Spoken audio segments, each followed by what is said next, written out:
Assalamualaikum warahmatullahi wabarakatuh. Selamat berkarya bagi teman-teman semuanya. Stay healthy dan juga tetap mematuhi protokol kesehatan oleh pemerintah. Baiklah, teman-teman semuanya, hari ini adalah pertemuan keempat dalam mata kuliah pengantar ekonomi pembangunan. Izinkan saya untuk bisa share screen materi pertemuan keempat pada kesempatan kali ini. Ya, hari ini adalah pertemuan keempat yang akan membahas tentang teori-teori dari pembangunan ekonomi. Ya, apa saja sih?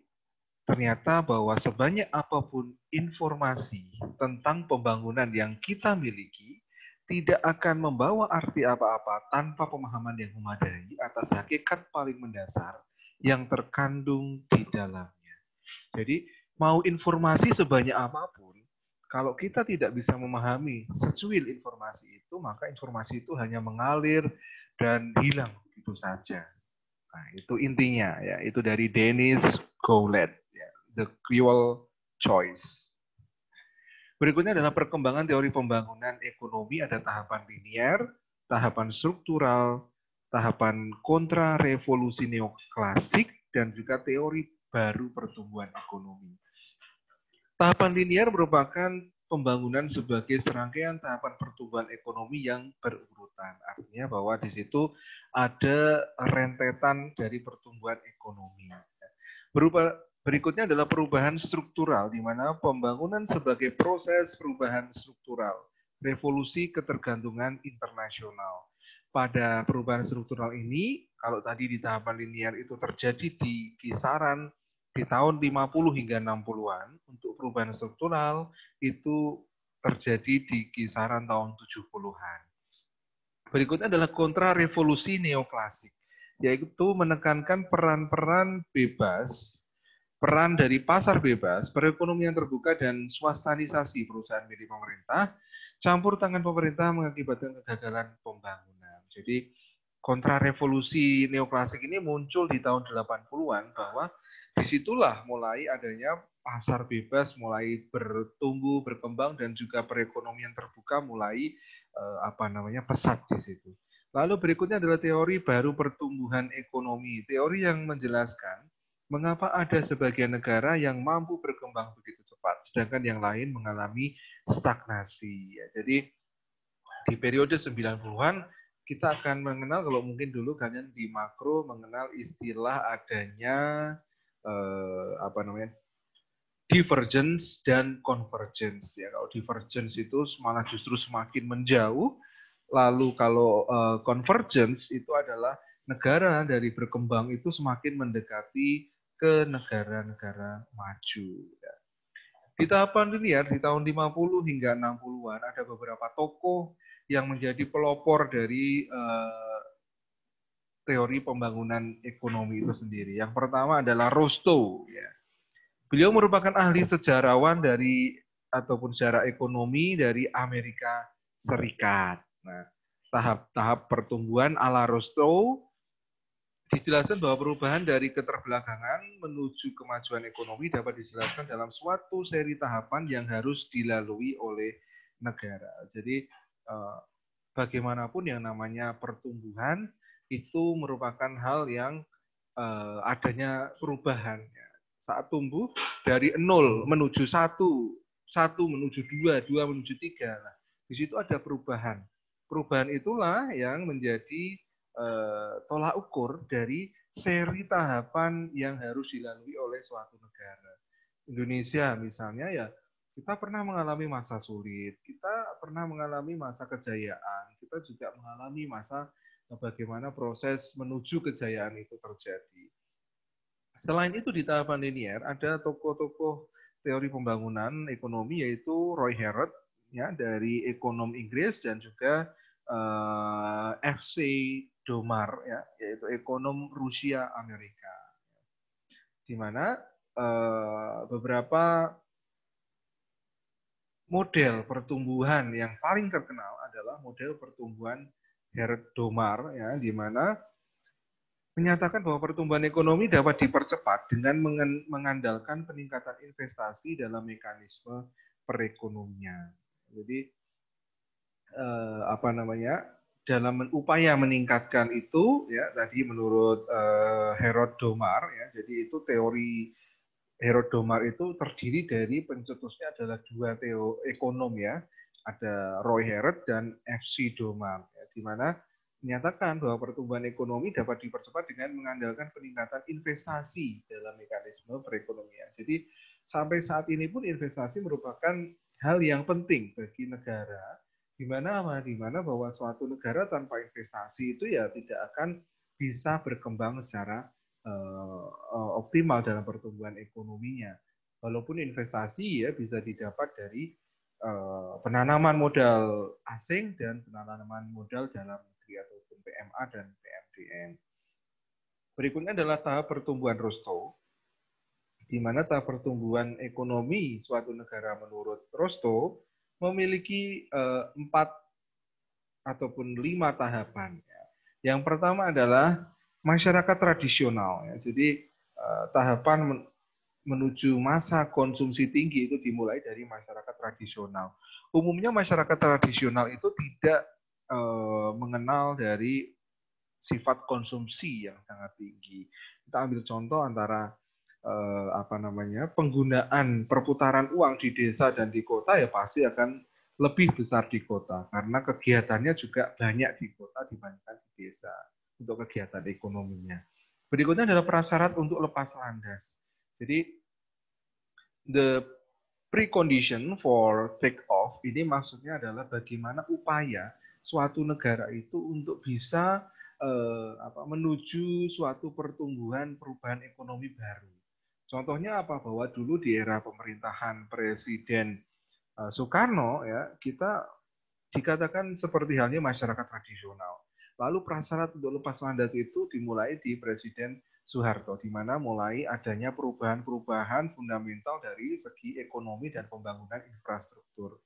Lalu sesudah itu kita mampu lepas landas. Wujudnya apa? Di masa pemerintahan Presiden Soeharto juga kita berhasil untuk bisa salah satu keberhasilannya adalah swasembada pangan. Nah, ini juga bentuk dari lepas landasnya dari ataupun take off-nya dari suatu negara itu. Berikutnya adalah gerakan ke arah pendewasaan. Nah, hal ini adalah lanjutan tidak hanya dari sektor pangan saja yang berhasil, tetapi juga dari sektor pendewasaan maturity dari berbagai macam sektor pembangunan.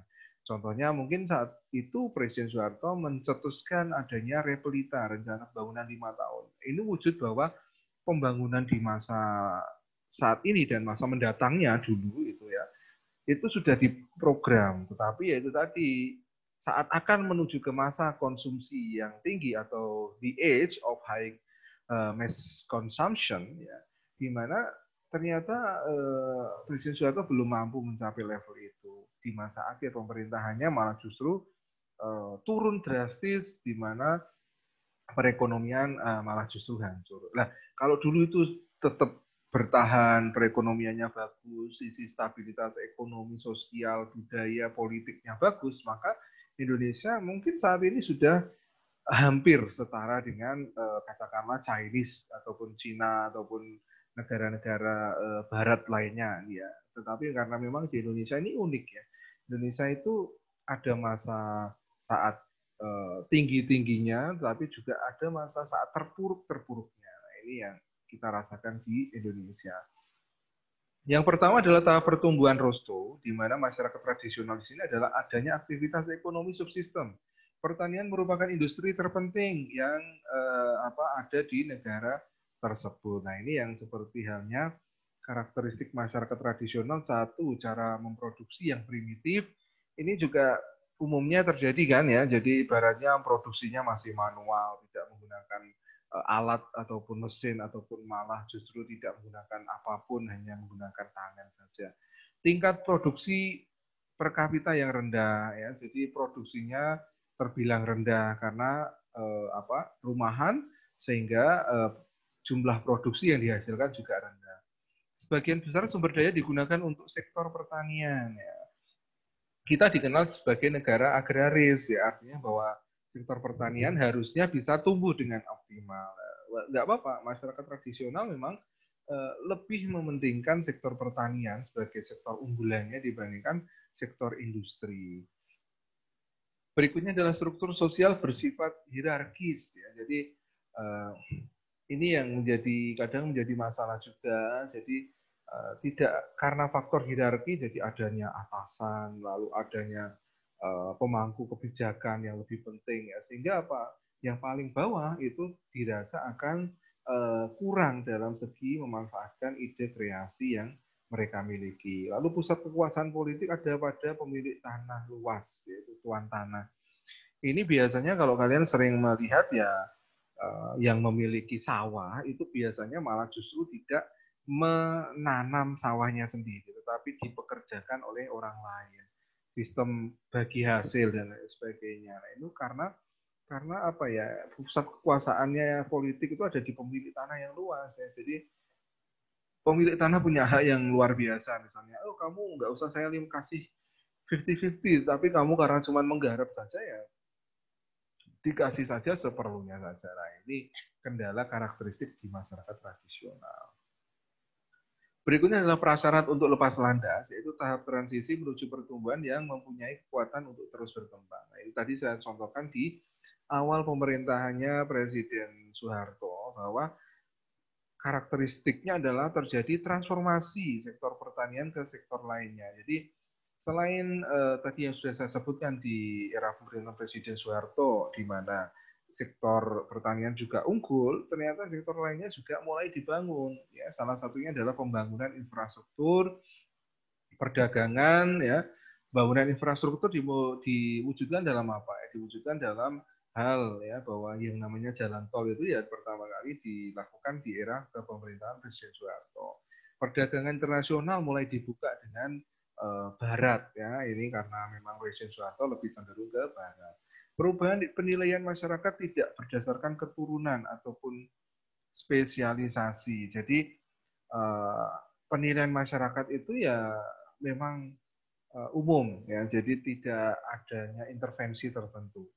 Berikutnya adalah digunakan teknologi baru untuk menurunkan biaya produksi sehingga pendapatan meningkat dan tabungan meningkat. Nah, ini yang sudah dilakukan bahwa adanya industrialisasi masuk, adanya investasi mobil, ya, investasi bidang otomotif, lalu bidang-bidang investasi lainnya, baik itu padat karya maupun padat modal mulai masuk. Nah, itulah sehingga memunculkan kewirausahaan. Ya. Jadi mulai ditumbuhkan jiwa kewirausahaannya untuk bisa sebagai karakteristik prasyarat untuk lepas landas. Berikutnya adalah masih di tahap pertumbuhan restu adalah dari tahapan lepas landas itu sendiri. Industrialisasi meningkat dengan komposisi pekerja yang beralih dari pertanian ke manufaktur ataupun pabrik. Ya, jadi karakteristiknya adalah berlakunya kenaikan dalam penanaman modal produktif. Ya. Jadi dalam penanaman modal yang sifatnya produktif itu meningkat. Ya. Karena apa? Ya karena memang tadi diawali dari kemudahan dalam berinvestasi ataupun melakukan investasi di negara tersebut.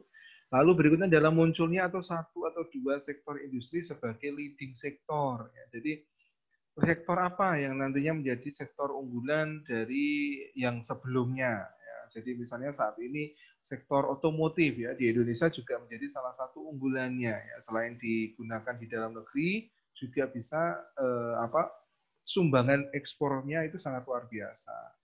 Terciptanya kerangka dasar politik, sosial, institusional sebagai atau sehingga tercapai pertumbuhan yang terus-menerus. Jadi kerangka politik, sosial, institusionalnya itu mengalami peningkatan yang positif ya, trust dari publik meningkat dari segi politik, trust dari publik meningkat dari sisi hukum. Nah, ini semakin meningkatkan ataupun itu merupakan upaya dari lepas landasnya dari negara tersebut dalam upaya pembangunan ekonominya.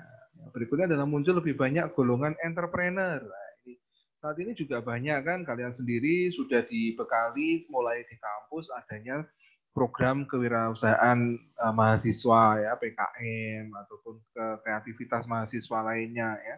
Itu juga sebisa mungkin kalian optimalkan.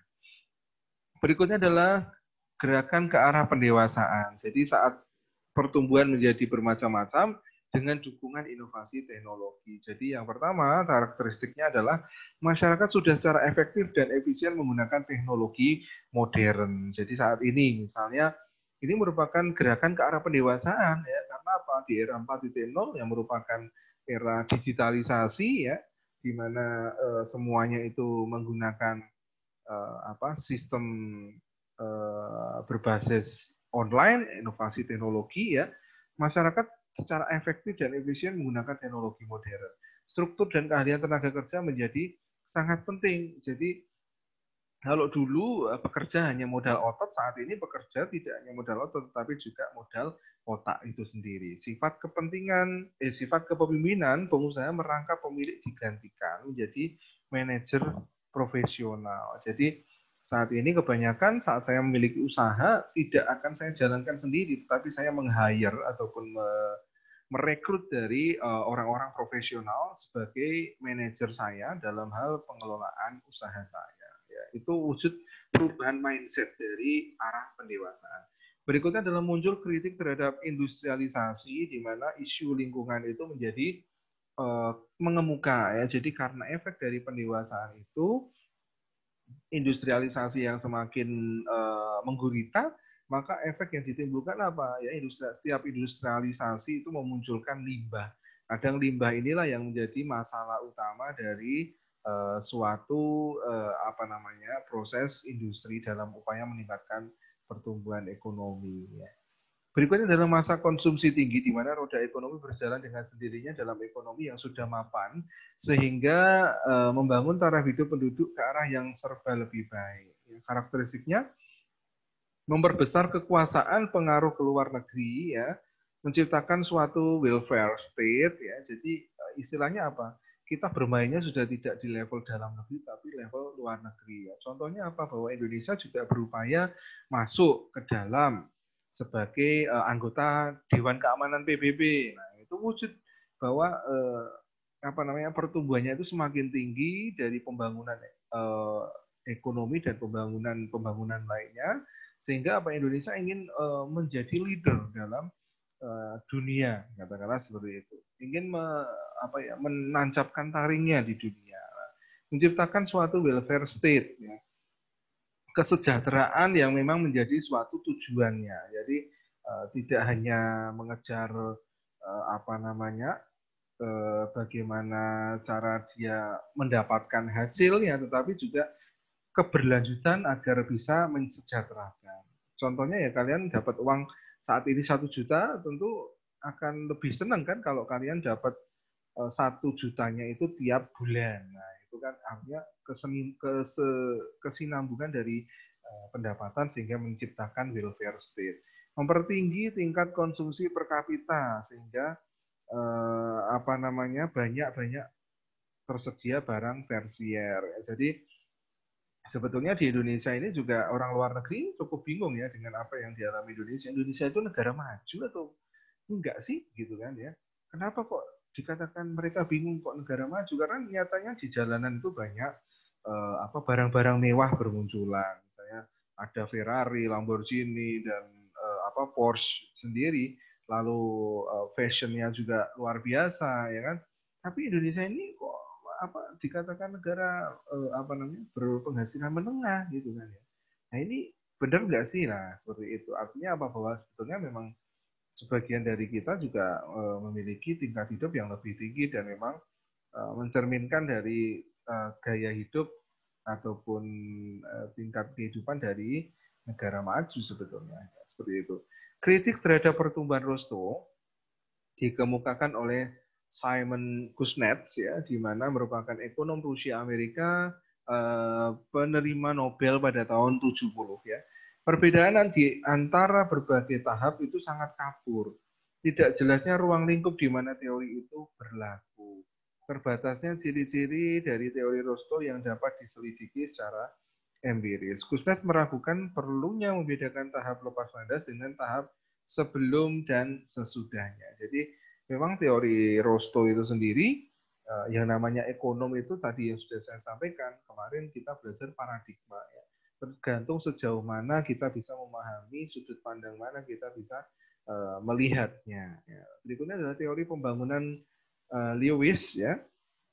Lewis di mana model perubahan struktural yang menjelaskan bagaimana terjadi transfer dominasi pekerja dari ekonomi pertanian kepada ekonomi industri. Ya. Ternyata memang yang awalnya petani ya menuai padi ya, tapi saat ini sudah menjadi beralih ke sektor industrialisasi, merakit mobil ataupun motor. Nah, ini juga wujud bahwa memang perubahan struktural itu akan terjadi, ya. Berlangsung secara terus-menerus dari penanaman modal. Artinya apa? Bahwa kelebihan keuntungan sektor modern itu investasi industri plus akumulasi modal akan menghasilkan perluasan output dari sektor ekonomi modern.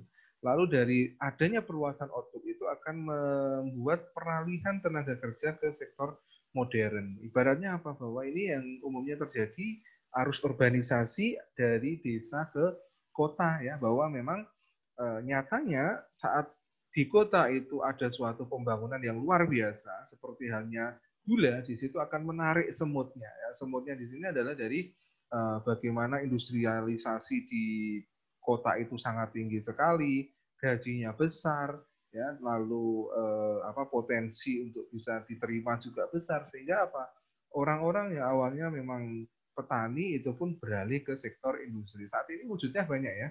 Contohnya saja bahwa sarjana pertanian pun ya itu masih tidak mengaplikasikan ilmu yang mereka miliki, tapi malah justru bekerja di bidang ekonomi, ya, ataupun mungkin di bidang manufaktur, ya, itu suatu hal yang memang ya bagaimana lagi, itu suatu realita yang ada, ya, bukan suatu hal yang negatif juga sebetulnya. Asumsi dalam teori Lewis adalah pengusaha selalu berusaha memaksimumkan keuntungan. Negara berkembang kelebihan tenaga kerja dan terbatasnya modal. Ya, ini benar, ya. Jadi yang namanya pengusaha itu ingin mengoptimalkan keuntungan, dan negara berkembang umumnya adalah memiliki kelebihan tenaga kerja. Keuntungan maksimum tercapai jika tingkat upah sama dengan produksi marginal. Selama penawaran tenaga kerja masih melebihi yang diperlukan, maka tingkat upah tidak akan mengalami perubahan. Jadi mengapa kok negara-negara maju seperti hanya perusahaan negara maju Samsung, perusahaan Apple, perusahaan Honda, Yamaha, dan lain sebagainya itu mendirikan pabriknya selain di pusat negaranya juga lebih banyak mendirikan di negara berkembang, ya, karena memang itu tadi teorinya bahwa selama penawaran tenaga kerja itu masih melebihi yang diperlukan, ya, jadi yang perlunya itu 100 tapi yang mendaftar 10.000. Nah, itu maka tingkat upah tidak akan mengalami perubahan. Jadi masih stagnan itu terus, ya. Berikutnya adalah tingkat upah di sektor industri perkotaan diasumsikan konstan dan lebih tinggi daripada di pedesaan. Jadi diasumsikan itu berarti mereka memiliki suatu pandangan bahwa sektor pertanian dibandingkan sektor industrialisasi di kota itu akan menarik minat yang lebih tinggi dari sektor upahnya juga. Tadi sudah saya sampaikan. Kritik teori pembangunan Lewis untuk Lewis itu sendiri dari Todaro, ya, itu bahwa asumsi utama sama sekali tidak cocok dengan kenyataan kelembagaan dan ekonomi di sebagian besar negara di dunia ketiga. Jadi tidak cocok, ya, antara tadi disampaikan bahwa pengusaha memaksimalkan keuntungan, negara berkembang kelebihan tenaga kerja dan terbatasnya modal itu dianggap tidak cocok. Karena apa, ya? Nyatanya negara berkembang juga memiliki modal yang besar juga nyatanya dari negara maju. Sehingga apa? Berikutnya adalah pada kondisi tertentu desa mengalami kekurangan tenaga kerja dan di perkotaan terjadi pengangguran. Karena efek tadi, ya, wah, di desa ada gula ini, ya. Semut-semut pada datang. Ya. Tapi masalahnya di sini semut-semutnya itu semut-semut kecil. Ya. Nah, sehingga apa? Sehingga ingin merebut gula itu juga kesusahan. Ya. Sehingga karena kesusahannya itu yang sudah terlanjur ke kota, malah justru tetap mengendap di kota, tetap berdiam diri di kota, ya, sehingga apa? Memunculkan tingkat kriminalisasi yang tinggi, pengangguran yang tinggi, perumahan kumuh ya. Malah kita bisa lihat ya, bagaimanapun juga kalau rumah-rumah di desa walaupun tidak beralaskan keramik katakanlah, tetapi akan lebih nyaman dibandingkan perumahan kardus yang ada di perkotaan, di pinggir perkotaan. Nah, itu wujud bahwa teori dari Todaro atas kritik kepada Lewis itu sendiri. Berikutnya adalah asumsi upah real di perkotaan lebih besar daripada pedesaan tidak dapat diterima. Tidak sepenuhnya benar. Ya. Jadi bukan berarti yang bekerja di pedesaan itu memiliki tingkat upah yang lebih rendah. Nanti protes semua kan ya. Tentu kalian juga protes kan? Tidak semua ya, malah justru yang punya penggilingan padi itu kan nggak mungkin ada di Jakarta ya. Yang adanya ya di desa, bahwa saat mereka punya penggilingan padi ya otomatis yakinlah itu pasti akan dikatakan sebagai pengusaha sukses dan biasanya disebut sebutannya itu nanti tetap Pak Haji gitu kan ya, karena memang bisa menaikkan haji entah itu sama istrinya ataupun saudaranya, anaknya dan lain sebagainya. Jadi itu dari penjelasan dari teori pembangunan ekonomi. Lalu berikutnya adalah tugas ya, di mana tugas itu nanti akan kalian kumpulkan dengan mengirimkannya di Elita yang sudah saya buatkan wadahnya per kelas masing-masing. Itu saja mungkin dari saya. Terima kasih. Mohon untuk mengetes kehadiran. Nanti bisa tinggalkan komentar dari kalian tentang teori-teori pembangunan ala Rosto, Lewis, lalu ada beberapa tadi Todaro, ya, dan lain sebagainya. Nanti bisa dituliskan di kolom komentar. Dengan harapan kalian memang memahami dari apa yang sudah disampaikan. Itu saja mungkin dari saya. Terima kasih. Mohon maaf bila ada salah kata. Kita akan kembali bertemu di pertemuan berikutnya. Saya ucapkan terima kasih. Wassalamualaikum warahmatullahi wabarakatuh. Selamat berkarya, tetap menjaga protokol kesehatan dan jagalah kesehatan kalian dan keluarga di sekeliling kalian. Terima kasih. Dadah.